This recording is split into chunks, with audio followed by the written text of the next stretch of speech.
What's up, guys? Welcome back to the channel. Today we are going to review Superman, one of my most highly anticipated films of the entire year. This is written and directed by James Gunn, and it's the beginning of a brand new DC universe in film.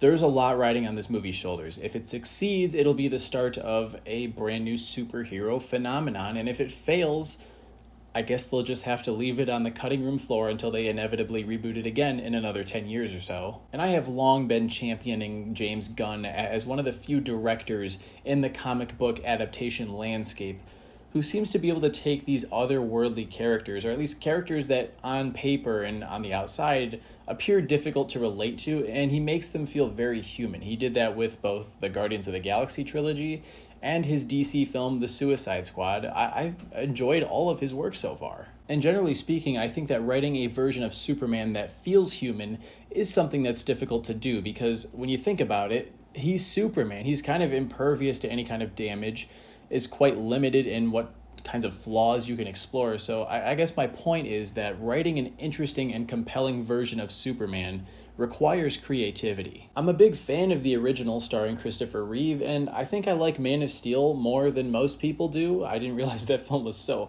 heavily hated until I jumped on the internet and realized that there's this big war regarding Zack Snyder and James Gunn and who is going to make the superior version of Superman. I'm just a casual fan sitting here wanting to be entertained, wanting to be compelled by the stories, and I think both versions of the character can exist and can simultaneously be good or bad. They don't have to be in competition with one another. Anyways, back to what I was saying. I was hoping that James Gunn could bring the humanity that he brought to Guardians of the Galaxy and the Suicide Squad to Superman. But on the other hand, I was a little bit skeptical because this is a very different character and a different property than the ones that I suppose you could say he's used to. This is not a story about a ragtag group of criminals becoming heroes. This is about an alien entity who is practically indestructible, trying to live a life as a human being, but also come to terms with the fact that he has this immense responsibility in that he's practically a god. Having now seen the film, a lot of my hopes came true, but a lot of my fears did too. I suppose we could start out with the cast, which is also fittingly one of the film's greatest strengths. David Cornsweet, I am sold. I mean, this dude just embodies the energy that I want out of a Superman. I feel his sincerity. He looks the part. I'm more than pleased with the decision to cast him. Rachel Brosnahan as Lois Lane, perfection. No more of that "what if I have to tinkle" crap. She is totally believable as this reporter who's kind of a hard ass but also has a strong moral code. And all of the scenes in which these two characters are together, we have Clark and Lois, I think they nailed it. The dynamic and the chemistry is all there. There's a great moment early on where Lois rehearses an interview with Superman, and it was actually a really clever way to give us some background and context to the events that we're seeing unfold. But during this interview, she asks him if he understands the implications of Superman meddling in foreign affairs and how his actions could be interpreted as antagonism from the United States. And he responds by saying that he wasn't acting out of allegiance to any one nation or person. Instead, he did what he did because it's the right thing to do. People were going to die, and he felt the need to act on that. That, to me, is Superman. That shows a fundamental understanding within James Gunn of what this character should be. There was also something distinctly delightful about seeing Supes saving civilians. I feel like that's something that's been missing from a lot of modern comic book films. We see plenty of the heroes punching the villains and vice versa, but we don't see enough of them swooping in to save your average Joe every once in a while from, a falling building or whatnot. So I'm sure you can tell from my description so far that there are moments in here that are excellent and gave me just the right amount of joy that I was looking for from this film. With that said, it is very inconsistent when you look at it as an overall narrative. Lots of ups and downs. And as long as you've watched the trailers, none of this is a spoiler. It's been heavily implied by the marketing. This film is not an origin story. There are no flashbacks to Clark's childhood in Smallville.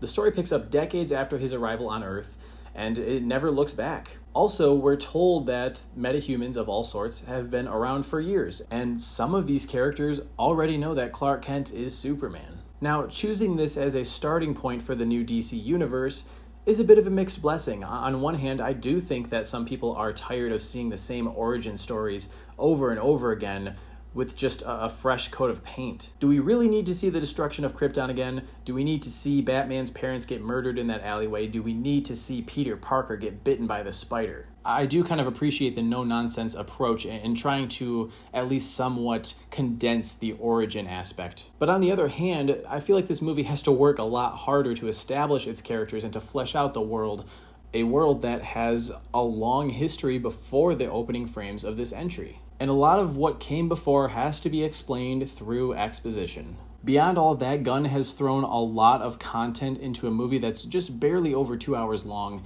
There's the Justice Gang, Pocket Universes, LexCorp, dozens of side characters between the Daily Planet and the side villains, big kaiju monsters of completely unknown origin, warring overseas nations. It's just too much stuff crammed into one movie. It frantically jumps from beat to beat as if it's a nonstop locomotive, which sounds good on paper, but I think it desperately needed to slow things down for a few minutes in between these big action sequences to remind us that these characters are human. The very same elements that Gunn has used to rejuvenate this genre are the same ones that I think Superman lacks. I alluded to them before, but there are great scenes with him and Lois, and one particularly moving scene with Pa Kent. But I wanted more of them and less of the high-stakes world-ending dramatics. Now, please do not interpret this as me implying that I don't want to see action in a Superman film.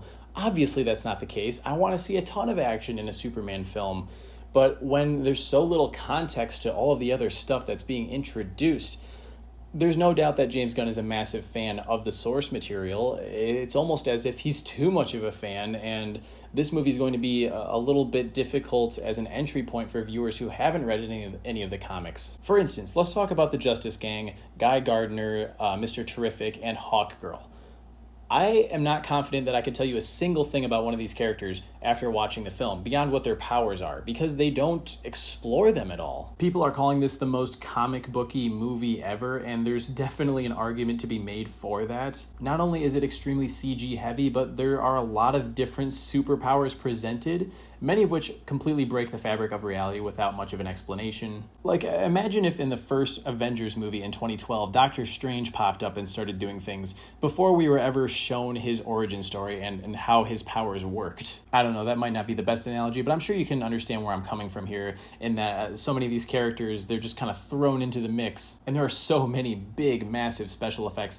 And don't get me wrong, they look great. The CGI is excellent, but it does sometimes become visual overload in that it's just overtaking your senses and just battering you with them repeatedly without any room to breathe. The Justice Gang characters were at least cool to watch. Like, Mr. Terrific was super cool. I enjoyed watching him team up with Supes in a couple of big sequences. But then there are other side characters like Jimmy Olsen. Did we really need an entire subplot following him? And somehow I haven't even touched on Nicholas Hoult as Lex Luthor yet.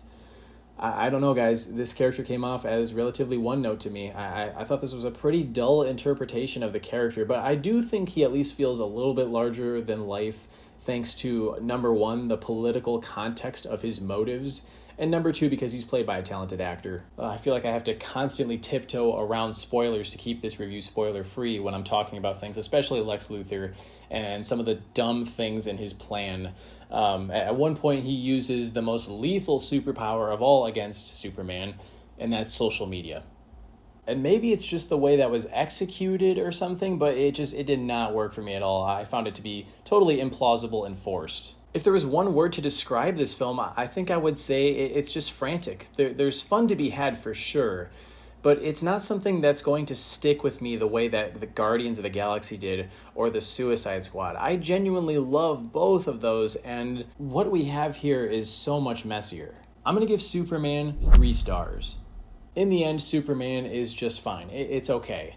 But that is still a big disappointment to me because I think this character deserves to be better than just okay. I'm sure a lot of people out there are feeling the same way. They want this to be great, not just decent. To be clear though, casual moviegoers are going to enjoy the hell out of this. So if you don't really have any big concerns going into the film, you're probably going to have a good time with it. But I think if you do feel any degree of superhero fatigue and are hoping that this is the one to kind of reignite the fire and usher in a new generation, at least for DC Comics, I don't think this is the one to be overjoyed about. I am still excited to see what James Gunn does with it in the future, because this isn't a bad film. It's just okay. I'm not completely soured on the idea of James Gunn making more of these. I just think he needs to dial things back with the obsessive world building and injecting as many characters in as he can, and really focus in and hone in on what makes these characters who they are. For all of my gripes, I was concerned that there was going to be too much humor in this movie,